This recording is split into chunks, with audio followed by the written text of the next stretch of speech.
a lot of English teachers use those as crutches. And they need to really start focusing on the work and bring out the meaning from the text itself as much as they can. And again, using those other things to help you do that, but not replace it with those things. Welcome to Classical Etc. You're in the studio with Shane Saxon. Welcome to another episode of Classical Etc. Today's episode, we're going to discuss an article in the most recent edition of the Spring 2023 Classical Teacher, an article written by Martin Cawthron, How to Think About Literature. This is an article that appears next to articles by luminaries such as Wendell Berry, Tracy Lee Simmons, Joseph Pierce. I'm thinking they're going to be talking about Wendell Berry's article appearing alongside of luminaries like me. It's possible that someone would say that. Okay. This has gone downhill really fast. But before we get to this article, I want to ask you guys, Martin, what have you been reading recently? I am reading Yaroslav Pelikan's Christianity and Classical Culture, which is a book about how, at least in the beginning part, he's talking about the Eastern Church Fathers. This is like Gregory of Nyssa. Basil, Gregory of Nyssa, Gregory Nazianzen, and how they dealt with paganism, pagan thought. Mm-hmm. It's a really interesting study. And just how that relationship worked itself out. They were trying to deal with pagan thought and trying to take the truths from it, and reject those things that were not so good. Of course, Augustine is doing that in the West, but this is the story, at least at the beginning of this book, of how that all goes down in the East. What made you want to read this particular book? Well, I have my online course at Memoria College during the summer, the Introduction to Classical Education, Philosophy of Classical Education, and I try to read one kind of major book every year that's different from what I've read before, kind of to add into what I talk about in the class. So we do talk about the whole issue of paganism and Christianity, faith and reason, some of those issues at the beginning. Do you relate this book to kind of a central classical education insight of the ways that classical truth kind of gird and under and support Christian truth in education? Right. Your turn. Actually, I've been reading some fiction. I actually read fiction. Yeah. But you might be disappointed in me, as you're all always disappointed in me. So no, we're happy with the things you read, except for possibly motorcycle maintenance. Well, you're about to be disappointed again. So I just completed Passenger by Cormac McCarthy. I've never read him. Yeah. Did you like it? I really like him. I think you would hate him. Do you think I would hate him? I do. I've always thought I should read him. I think he's an incredible author. I've read a good amount of his stuff. Why do you think I wouldn't like him? He's very dark. There's a lot of violence. Right. And I think a lot of it is, it's very much just, he is, we're going to talk about Flannery OConnor. There's a similar thing that he's doing. His exploration of human nature is, I think, to show that the opposite is possible, that there is a world that is possible without violence, that there are vices and virtues, but he explores the vices. Yeah. What about you, Tanya? Well, I'm still reading A Tree Grows in Brooklyn, okay. and I'm reading a book about it's an autobiography of a man that grew up in South Africa, and it is very dark now, but there's hope. I know there's hope because he was able to write the autobiography. Tanya, introduce our short story. Oh, so next time we meet, we're going to do a Flannery OConnor short story, The Lame Shall Enter First. So we wanted to tell everybody so that they could read it ahead of time if they would like, or they can listen to the discussion. And then I'm sure after our riveting discussion, everyone will want to run out and read it. So did you say it's available online? It is available online. It is, yeah. Okay. Okay, so anybody can find it. The Lame Shall Enter First. But really, everybody ought to have this podcast. Book, which is her complete short stories. Yeah. Does that include the novels as well? No, it doesn't. Okay. I've got one of the. How many novels were there? Like two.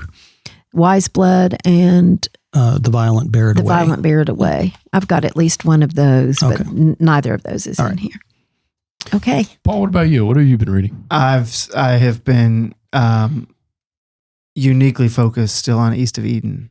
Oh yeah. Oh, I bought it, or I didn't buy it. Nick got it for me for Mother's good. Day. So Yeah, that's going to be I've the got answer to this question for several Yeah. episodes Yeah, because it is No, a beauty. No, no, he's well, speeding through it because he loves Here's it. the thing. Yeah, I love it, but I keep like the way the story's going. I keep thinking, well, like the book has to end with like these characters, like wherever these characters end up, like that's going to be the end of the story. But then like he's following generations, and so. I'm like, oh, now we're on to another, like, and you're seeing sort of the sins be passed down. And I mean, it's very interesting, but I keep thinking I'm almost to the end. And then I'm like, wait, I'm on to a new character. And then I go, look, I got 10 more hours to go. You know, I'm listening to it, but I think I'm 3/4 of the way through at this point. Is this a book on poverty like Grapes of Wrath or totally different? No, I would say it has more to do with relationships.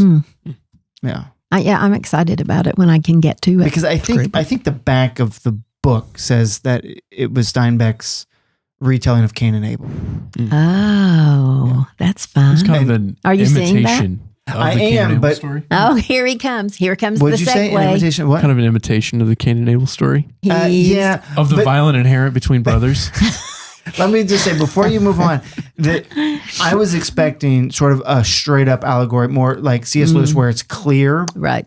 It's more. I would say it's more like Tolkien, where you're seeing glimmers of it in multiple characters through the whole story. Okay. Which is, I think, the better literary way to do it. Okay, I would Shane. agree. Perhaps the more mimetic way to do it.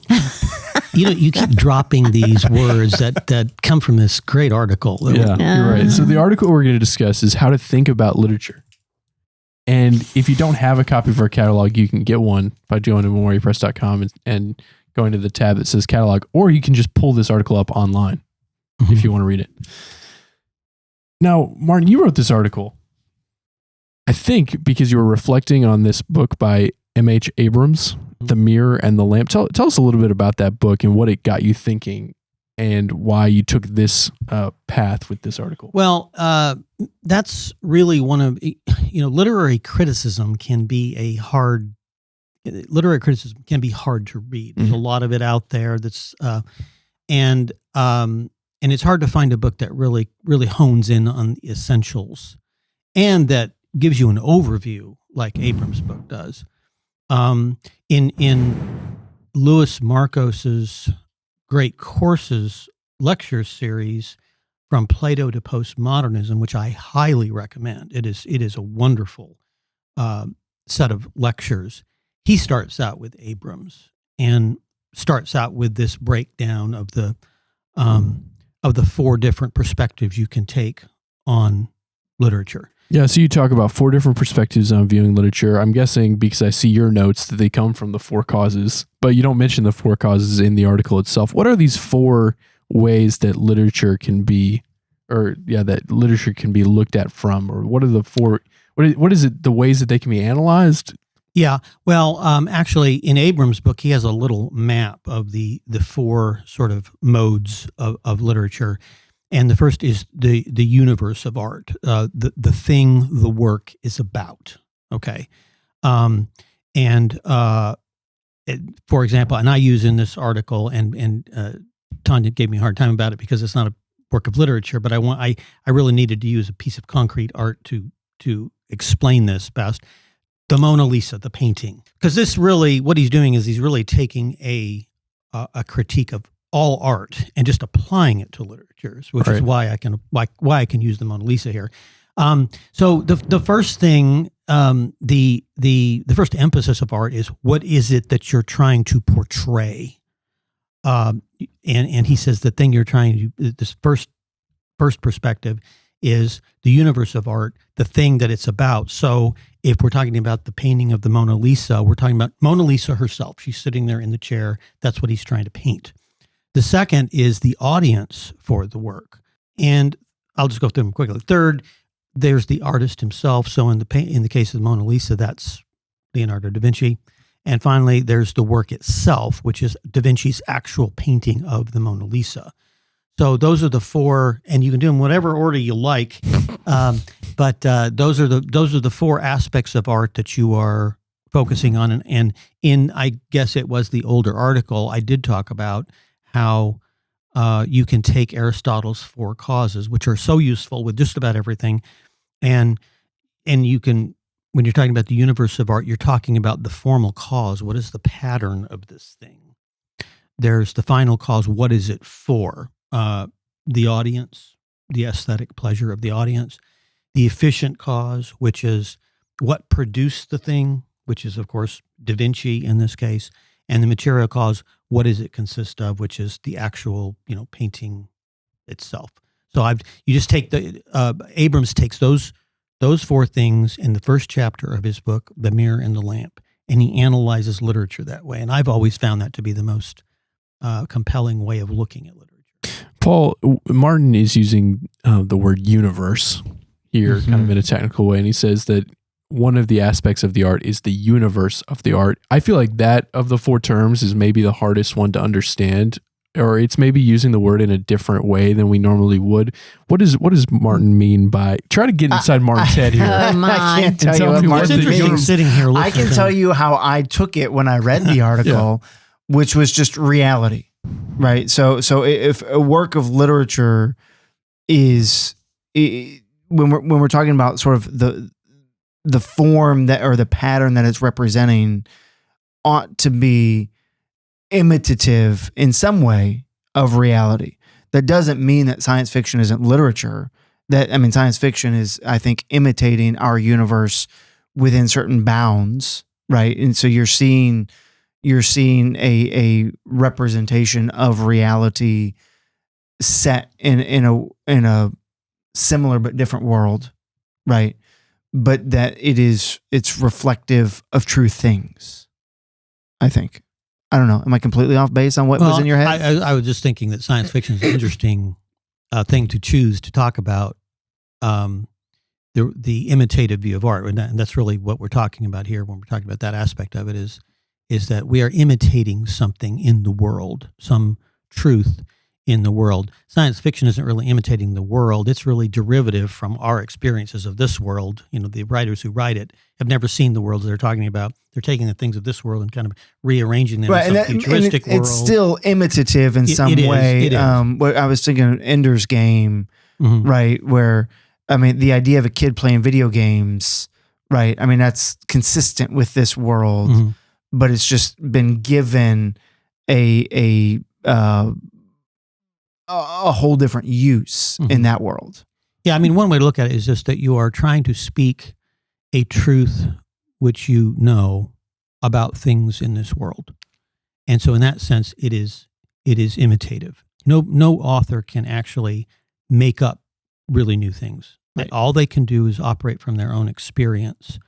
And they take those experiences and they rearrange them in a way to tell some truth about the world. So really in a way, that first aspect of things, the universe of art, is really the truths of the world, trying to tell some truth.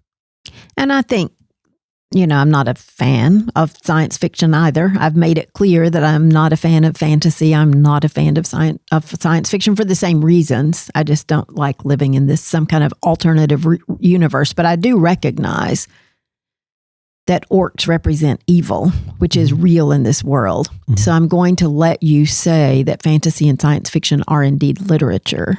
Mm-hmm. Well, no, and I think you ought to thank her for that permission.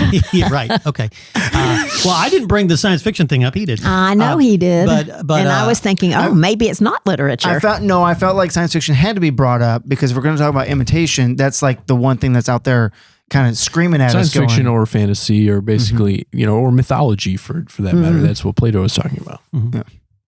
Yeah. So you move from these 4 aspects of the art to different views of art or views of literature. And you start with the pragmatic view. And you kind of throw one of my heroes under the bus. And it's who do I throw under the bus? Philip Sidney. Okay. You're not highly critical of any of these first 3 views, right? But you do want to say that these various views are not complete pictures, right? Am I reading you correctly there? No, I don't don't think this is throwing him under the bus. I mean, to say that the purpose of literature is to teach and delight the audience, I do think that is valid. I think Shakespeare wrote to teach and delight an audience. I don't think. Are you being really critical of that? Not really. I'm of all the people here that Tanya should come to my defense. I know. I think you're just being very sensitive. No. I think Shane's point is valid. That it's not a bad thing to want to delight the audience, but that if that is the sole lens through which we judge literature, then it is only a partial picture. Well, okay. I think all of these are a partial picture. Well, they are, and I say that at the end, in fact. But I think that this is the one that dominates the art market, the movie market. The reason we have these big spectacular, and in when I was young, it was movies with chase scenes with cars, and now we have all these special effects, and so we have these big spectacular special effects things. I saw the newest Avatar, which I loved because it had so much more than just the spectacle to it. But the spectacle was pretty spectacular. And I think that this is, if you want to think about this pragmatic view of art, the idea of pleasing the audience, then you can think about these movies with special effects. And sometimes do you read a book and you think this book reads like a screenplay? I hate those books. Oh, yeah, 100%. It's like they are being written for a screen instead of as a piece of literature. Can I defend my guy, Philip, Sydney? Okay, you go right ahead. I think that what he is saying, in at least a defense of poetry, is that the purpose of delight is to teach those universal truths. I think that his whole argument is that if you look at history, it gives you an inconclusive view about what's right, because sometimes bad people do things and then they win. And then he says with philosophy, you can kind of abstractly say, well, I can deduce that this is correct. But with literature, it's the one place where you can compel people to the good. Mm-hmm. Right. And I don't know. I can't remember enough of Sidney to know where he stands on these other aspects of art. I'm not saying any of these, like the pragmatic view is bad, the expressive view. It's if you take those things in isolation. Right. Whereas the imitative idea is the thing that is central. And it covers all those. Yeah, and all these others work into that. So if you were going to pick one to be your central principle, this would not be the one. Just pleasing the audience is not the main It's thing not about enough. art. Right. But I do love that point, though, that we want to use the delight of the audience to teach them something good or true. Which technically Martin does say. He says the purpose of literature is to teach and delight the audience. Yeah. And I mean, I'm defending you again. I know. That's right. But I think that it must be this rainy day. I think that goes back to why we don't like the ones that are purely that those books that feel like a screenplay. Because they're not actually trying to teach, they're only trying to delight. That's right. And it's not enough. And that is one of the weaknesses of a lot of modern film and music too. So I looked up, just out of curiosity, some of the, so here you're talking about the 16th century was the pragmatic view. So the things that I came up with were, of course, Shakespeare, but also Spenser's Fairy Queen, which I think you're also a fan of. I have not really delved into Fairy Queen very much. Is one of you all the big fan of the Fairy Queen? I'm a big fan of Paradise Lost. Yeah, well, that one. So let's move on. Look at you segueing again. So the expressive view, which is next in the chronological order. Yes, that's right. But fourth in, who knows? Anyway, so that is Paradise. So that the expressive view, literature is primarily the expression of the feelings of the writer. So it's all about the writer. So that is John Donne, Paradise Lost, the King James Bible, Don Quixote. Those are the books that pop up if you Google 17th century, which is 17th, 18th centuries here. So, but I don't think that's really, certainly not the Bible. Well, can I say one thing about you? You brought up Shakespeare several times. I think Shakespeare actually is operating on different levels. I think they all are. Well, they all are. Because he has to have the spectacle at the Globe Theater because there's people who will not understand the sophisticated aspects of his plays. So they have to be entertained. And, there's that, I've heard people talk about, the groundlings. There were 3 levels of the Globe Theater, and it's the people in the pit who need to be entertained, and yet the people at the top need to have something that's going to appeal to their aesthetic sense. Which is why he is still being published today and is considered the greatest, because he was able to appeal to all of that. Right. Which is, that in itself. Right. But I did mention, Wordsworth and Keats and Shelley in here, the Romantic movement of the late 19th century, which was a current in culture more broadly from, philosophy, Rousseau in France, and which is a little bit more, in a way, if you could say, I don't really mean that negatively, but sort of self-centered in terms of the artist, that I'm just expressing these feelings. You can read Wordsworth, and it's like he's trying to give you this picture of how things were when he was a child, and that's hard to do, Yes, you can see this expressive view, I think, really well with the Romantic poets. Right. And in a lot of music, I think, too. You see a lot of that? Oh, yes. I think so. The really sad love song or something that, it just really appeals to, and there's some great songwriters who have music, not only the words of the song, but the music to strengthen what they're trying to say, and that's pretty powerful. So we move from the expressive view to the objective view. Tanya, who are some of the authors? It seemed like you were going to... I was, because I was just curious. Yeah. So T.S. Eliot, C.S. Lewis, James Joyce, Fitzgerald, Virginia Woolf, George Orwell. I don't know. I was just looking up authors. I don't know. But the conclusion that I came to, so the objective view is the value lies in the work itself, with nothing extraneous. It doesn't matter what the author thought. It doesn't matter what the reader thinks. It's the actual work itself. And so the conclusion I came to was that I think all of these authors who are still being published today have some of all of this. Now, I don't know if there is an author who, I know we've had this discussion in our office before, that the work itself can stand alone without any kind of history of the author, without any knowing where the author is coming from. That is a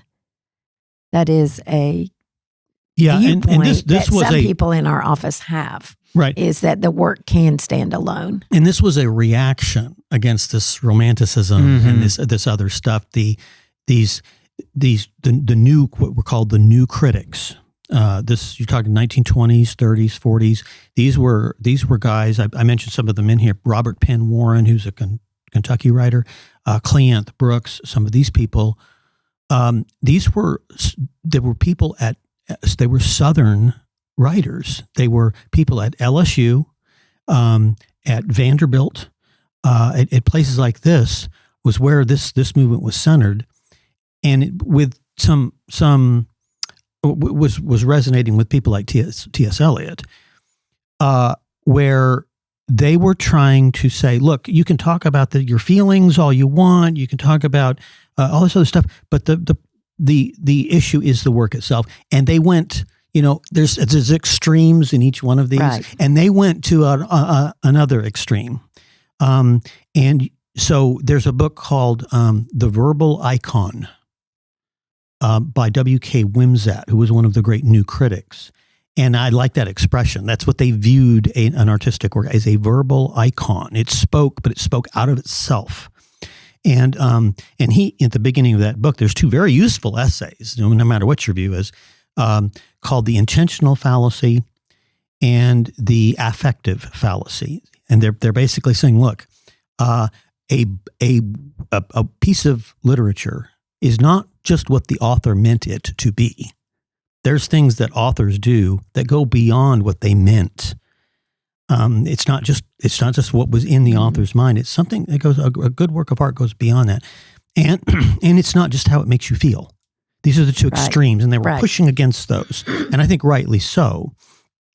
And so they come. So all the new critics dominated the teaching of English in America up until really fairly recently. And there's some people who still say, look, the only way you can really teach literature is using the new criticism. That's really the only way you can teach literature well. So there were all these manuals and books. I have a bunch of them on my shelves by people like Warren, Brooks and Warren. They co-authored all these great English instructional books, and they were following this methodology. This view is really popular for people who sat in like masters of literature programs or seminary classes where the teacher was teaching that the work of literature's value is in what it uncovers about the past or history. It's like the value of Shakespeare's writing is what it tells us about Shakespeare's England. And so, the objective view comes back to that and says, no, the value of Shakespeare are these plays, and I see the value of that. But then also I think, like you said, these are extremes. Mm-hmm. The kind of naivety that sometimes comes from the objective view is this kind of radical separation of the object itself from history. And it's like these words have a particular meaning because of their cultural milieu that they rose out of. And if you want to know what this word means, the best way to do that is to look at how it was used in other places. But this is the danger in teaching literature, I think, in a lot of schools is the teacher may not know the work very well, so they go and they read about it and they can tell the students about it and everything. But to take a poem or a piece of literature and to sit there with it and read it together and live in it and really get the meaning out of it, you kind of have to go the new critical direction on that. Is contemplation. You have to contemplate the work, and the history may help to do that. But the it's author's not feelings may help it. to do that, but don't. But But you can also contemplate the work without those things, right? You don't. A lot of English teachers use those as crutches, and they need to really start focusing on the work and bring out the meaning from the text itself as much as they can. And again, using those other things to help you do that, but not replace it with those things. But if it doesn't, if it doesn't appeal to an audience, nobody's going to read. That has to be a part of it too. All of these things have to be, I think, a part of reading literature. I don't think it's one or the other. Well, and I wanted to make a point about like the different book titles you mentioned that were being published at the time that these critical views were more popular. I think they are still being published because they went beyond their current critical, what the current criticism was for Don Quixote to be published in the time where the expressive view is just going gangbusters. Well, there's a whole lot more to Don Quixote than just the way it makes you feel. Mm-hmm. And that's why Don Quixote is still published. We move from these three somewhat incomplete views to a view that you would say is maybe the classical view, and that is the mimetic view. Martin, will you kind of summarize what the mimetic view is? Well, what's mimetic mean? It means, that's where we get our word imitate. Oh, okay. That's the root. I said here that art is fundamentally the imitation of either the divine essences, if you want to take Plato's doctrine of the forms, that the essence of anything here, a tree or even a human being, is in some heavenly realm, and that we're trying to get there. Imitate that. So in some what's way. The form? I keep hearing Plato's forms. We can do another show on that, can't we? I'm sorry. It's going to be a long digression. Can I point out that the last podcast was on virtue, and we were going to go practical, and Tanya asked, what is virtue?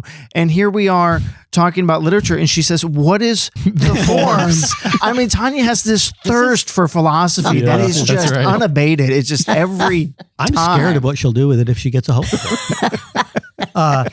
that or the Platon, or of things themselves, because Aristotle takes Plato's view of the essences and says they're not in some heavenly realm, they're in the things in this world. So those are the two kind of polar views of this in a way.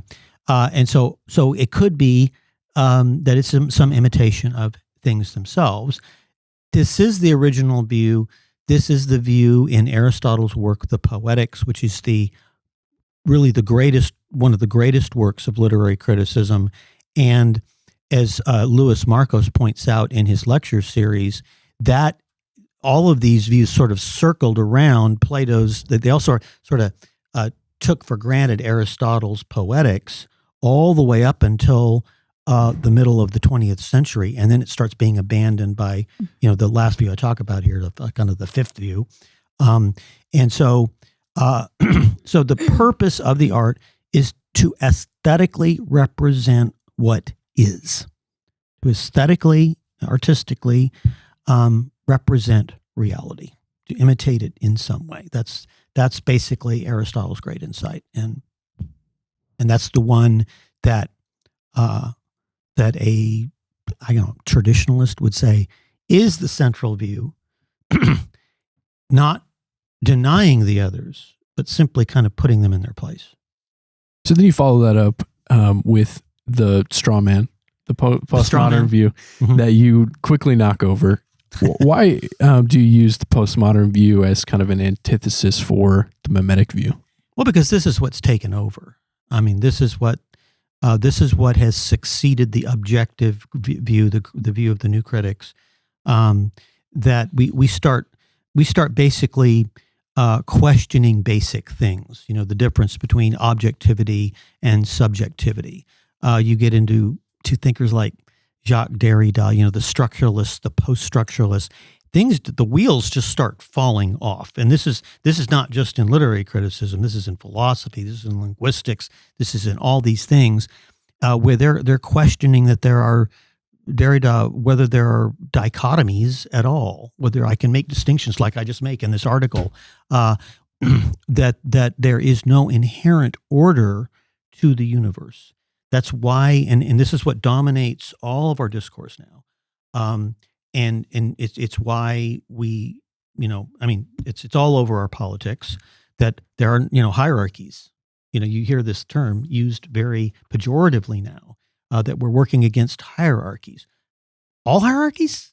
Are there no real hierarchies in nature? And so that view is taken and it's applied to literature, so that now since there is no reality, there's not even the reality of the text and the author. I mean, Roland Barthes as a whole thing, which they've called the death of the author, that we can forget who the author was of this book. We can we can insert ourselves in the book. We can read our own ideas into the text that we're reading and pretend that that's what it really means, even though there is no real meaning. What a nightmare in a classroom to teach in this way. Oh, absolutely. If there's no truth, right. Every student, then by the time every student gives his own thoughts about what it is, nobody's learned anything. There's nothing been taught. Right. Well, when you've denied the reality of truth, then it's hard to teach it. Right. Well, yeah. What are you teaching? Yeah. Right. Yeah. And so this is, you go to a modern university today and there's a lot of this kind of thing. The criticism I hear from, I was in college in the 80s and I wasn't in the literature department. I was in the philosophy department where we didn't put up with nonsense like this. But the tendency is to want to tear everything apart, is to analyze it into non-existence. And so, you go into a literature department and it's a criticism. It's not really meditating on the work. It's trying to tear it apart in some way. And they've been given all these tools by Derrida and Barthes and Foucault and all these postmodern thinkers to do this. And you I don't know how you don't come out of these programs as an utter nihilist. And I think that's in fact what does happen, or just extremely confused, which I think most students just come out of that. This stuff is hard to understand, partly because it's confused in its essence, but it's also just confusing. And so Louis Markos talks about how he wanted to do a PhD on just talking about Wordsworth's poetry. And he said, my dissertation professor said, well, we just don't do that.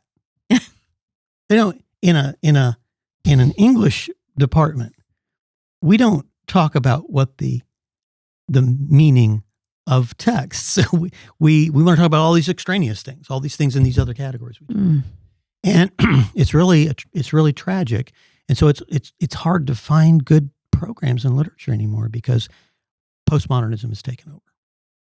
Paul, how do you think postmodernism kind of rises to the surface in a practical setting of like a school, high school literature classroom, homeschooling? What are the ways that this view of literature maybe takes hold that people don't realize? I mean, if you in some form of literature class are just trying to discuss the ideas in the work. Well, let me back up. I would say, first of all, it's so innate to our culture at this point that the students naturally do it, right? So we work for years to train our students to go back to what does the text say? What does the text say? What does the text say? And I've sat in classes before where they'll be, whether it's literature or whether it's like nonfiction, where it's, I was sat in one sociology class that I'll never forget, where the teacher wanted them to apply theories to what they see in their actual life. Like, is what you see in reality in harmony with this theory or not? And all the students could do was just spout opinions. None of it had any root in the text, in what was being said in the book that they were supposed to have read, or in reality. It was just, this is what I feel. And I mean, it was, I just remember walking out of there going, what just happened? Because you couldn't there was no train of thought to follow in the whole class, because it was, every student could come up with something completely different. And the teacher wouldn't go back and say, well, hold on, let's talk about this. It's a train wreck. And a waste of time. Yeah, and it's gotten so bad that, I'm trying to, this was several years ago where there was some art contest in England, and they took submissions of artistic works, and the winner was this painting, and it turned out it was painted by like a 7-year-old, because there are no standards anymore by which reasonable standards by which you can judge these things. Right. And just the very idea of a standard, right, is totally contrary to the postmodern ideal, right? Mm-hmm. And so I remember when my wife and I were getting ready, we were going to have foster kids come in the house, and people were giving us stuff, and people were giving us kids' books. And Sarah looks at me, she goes, "Are you going to want to evaluate all of these?" I said, yes, I am. Because there is a standard by which we, whether we want this book in our house or not. And so I sat there and went through the books, and she kind of chuckled, but this is, But you do have to do that. You do. And there's been attempts by people in the art establishment to poke fun at this. And one of them was Marcel Duchamp, who takes a toilet, because you hear they'll put, there was a, recently I saw, there was a painting of it wasn't a painting. It was just this space, and there was a banana nailed to the wall. That was the art exhibit.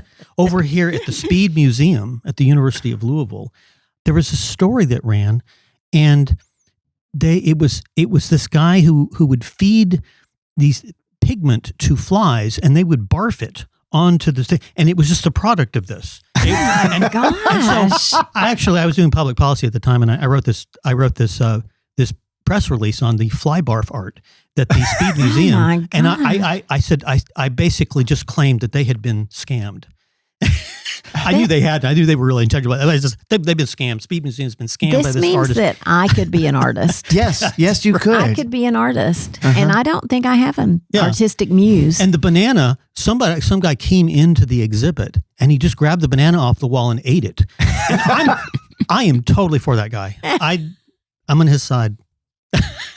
because Wow. it's become absurd, and it's started to lampoon itself, to satirize it. Well, and it's sad that, because we've gotten away that, from like the my imitating. favorite painter, Van Gogh, has to stand alongside somebody nailing a banana to a wall. It's just awful. Yeah, it's And that we would take that seriously. Yeah. and that's where we are. And pay millions right. of dollars for It these used things. to be like that would have been a Saturday Night Live skit. And now it's real. Yeah. So as we think about recovering a classical view of literature, what is your encouragement as we end to literature teachers specifically? And literature teachers for us encompasses a lot of people. It's moms and dads who are talking about literature to their kids. It's teachers, it's school leaders. What is the takeaway from this article, Martin, that you hope someone reads it and then that's what they come away with? And maybe for Paul and Tanya, what is the reflection that most resonated with you as you think about that goal of teaching literature and the enjoyment of it to students? Well, I would just say, we talk a lot about the good, the true, and the beautiful, and this is the subject of art is the beautiful. In the truth, ultimately, truth and goodness and beauty come to the same thing. And if you can help a student see that in a work of literature or any work of art, then I think you have accomplished something that will change their lives. I mean, you think about the things kids care about. What do they care about? They care about movies. They care about music. They're all aesthetic things. This is what they care about. If you can help them see the beauty of literature and poetry and music, I think you've done something life-changing for a student. It's there, and it's not done well oftentimes, and so they never really see it. But if you can help them, take a short story or a book or whatever it is, and help them see it. And I've seen it happen in my classroom where all of a sudden the scales fall from their eyes and they see the beauty that's in this thing. That's your object. That's what you need to be working toward. I love the idea. I mean, I love that in sort of expressing it this way, a teacher's got 4 different things to help them think about literature, and not just focus on the one thing that appeals to them, but to say that there are multiple aspects here that we can probe in this. I have been talking with a homeschooler friend by email about literature and about whether students should be able to read whatever they want to read. And I let my children, I think back in the day when they were becoming avid readers, they were reading Star Wars books that like Jedi Apprentice or something. I don't know. I sold them for a lot of money on eBay. That's why I remember them, because I couldn't believe how much they were worth.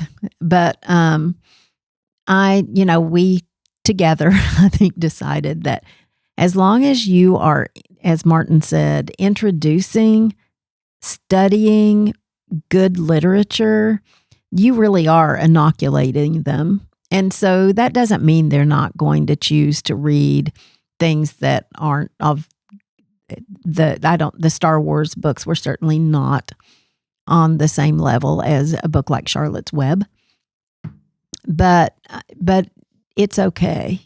You do want them to read, and you do have to care about what they're reading. But as long as you're doing the best that you can and having an actual hour of literature a day where you are delving deep and contemplating good books, students will come along and they will not be satisfied with less. Now they'll be like my British murder mysteries, Martin's Sabatini and Paul's Sabatini books.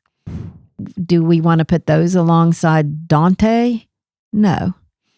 But they're still not bad books, right? I just want to be careful that we're not appearing to say that you should only read classic literature, that I need to read James Joyce all the time. No, I just think that our, particularly the current generation, is just surrounded by nihilism on every side. And one of the functions of beauty is an inoculation against nihilism. If they can see that, you can't be a nihilist. If they can see beauty, Right. they can't be, and they can find it in something high literature, that's what I would call Dante, or lower forms of literature, which still are getting at truths and still are beautiful. Yeah. I think you have to have both. Yeah. Well, you don't have to have both. You could read really good. For me, it would be British lit all the time.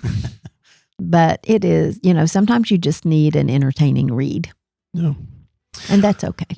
Well, I think this has been a great discussion of Martin's article. And so I think everyone should go out and get a copy of The Classical Teacher and read In Defense of Literacy by Wendell Berry. And then afterwards, consider reading Martin's article as well. Going up. Something like that. We'll see you next time. Thank you for listening to this episode of Classical Etc. If you enjoyed this conversation, please consider liking this video. If you want to join the conversation, then you can comment below. And if you want to stay connected, please subscribe to our channel. I hope you enjoyed this show, and we'll see you next time.